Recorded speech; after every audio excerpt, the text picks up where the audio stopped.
바로 오늘 오징어 게임의 깐부 할아버지 오영수 배우가 미국 골든글러브에서 나무조연상을 수상했습니다. 한국인 최초의 골든글러브 수상인 만큼 그가 어떤 말을 할지 전 세계 언론 및 외국인들이 기대했으나 그 누구도 단 한마디도 들을 수 없었습니다. 오징어 게임 제작사 넷플릭스가 시상식 참석을 막아버렸기 때문인데요. 어떤 일이 있었던 것일까요?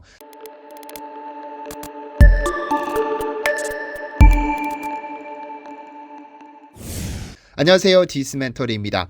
드디어 한국인 최초의 골든글러브 연기상 수상자가 등장했습니다. 지난 9월 17일에 개봉한 이후로 어마어마한 인기를 끌었던 오징어 게임인 만큼 수상이 유력시되기는 했었습니다만 이렇게 진짜 수상 소식이 전해질 줄은 몰랐습니다. 전 세계 배우들이 누구나 참가해 그 분위기를 그리워하는 시상식이지만 이번 시상식은 작년에 이어 관중 없이 개최됐습니다. 당연히 오영수 배우가 화상 인터뷰로 수상 소감을 밝힐 것이라고 예상됐지만 이 역시도 이루어지지 않았습니다. 왜 그랬던 것일까요? 전 세계 수없이 많은 시상식 중에서 유독 미국의 시상식만큼은 전 세계인들의 이목을 사로잡습니다. 그중 골든글러브라고 불리는 시상식은 1944년에 시작되어 1956년부터 시상이 시작됐습니다.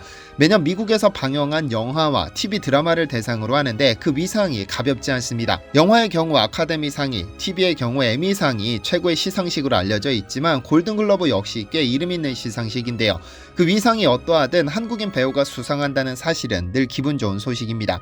그런데 이번 골든글러브 시상식이 유독 기대됐던 이유는 오징어 게임이라는 어마어마한 작품이 있었기 때문입니다.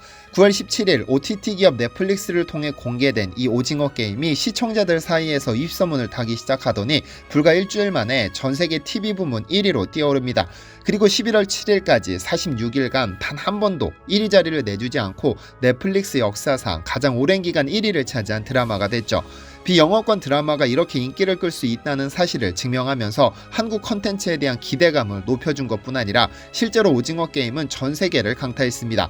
전 세계 어디를 가도 무궁화 꽃이 피었습니다. 게임이 벌어지고 미국의 미스터비스트라는 유튜버는 자비 42억 원을 투입해 실제 오징어 게임을 개최해 우승자는 5억 원을 거머쥐었습니다. 이 영상의 조회수는 현재 2억 뷰를 육박하고 있습니다. 이 오징어 게임으로 가장 큰 수혜를 입은 기업은 단연 넷플릭스입니다. 공식 집계 시청 가구 수가 1억 4,200만 가구인데 이는 러시아 전체 인구수에 버금갑니다.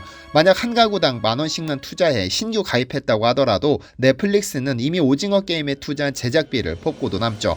그런데 오영수 배우가 나무조연상을 수상했음에도 한국인 기자에게 내 생애 처음으로 내가 나한테 괜찮은 놈이라고 말하고 싶다는 수상 소감 외에 골든글러브 공식 수상 소감은 단 한마디도 남기지 못한 것은 넷플릭스와의 관계 때문입니다.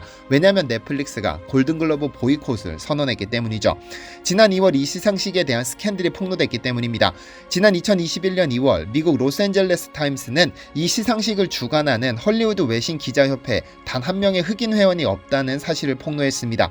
여기에 이 단체가 2019년부터 2020년까지 회원들에게 약 24억 원을 전달하고 30명이 넘는 회원이 초호화 여행을 다녀왔다는 사실까지 밝혀지면서 대대적인 비난에 직면했죠. 이에 전통적으로 이 시상식을 중계해온 MBC는 시상식 중계를 거부했고 톰 크루즈 등 헐리우드 배우들은 골든글러브 트로피를 반납하기도 했는데요. 넷플릭스 역시도 아마존 스튜디오, 워너브라더스 등과 함께 보이콧을 선언하면서 오영수 배우가 이미 나무조연상을 수상했음에도 수상 소감을 들을 수 없는 것이고 이정재 배우가 혹 나무조연상을 수상하게 되더라도 수상 소감을 듣지는 못합니다. 최우수 TV 시리즈 부문에 오른 오징어 게임이 혹 대상을 수상하더라도 마찬가지입니다. 아마 전 세계 언론 및 팬들은 70이 훌쩍 넘은 오영수 배우의 멋진 수상 소감을 기대했을 겁니다. 수십 년간 배우 생활을 하며 켜켜이 쌓인 철학 한마디를 듣고 싶었는지도 모릅니다.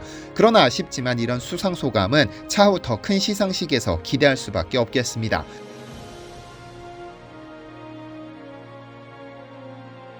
시청해주셔서 감사합니다.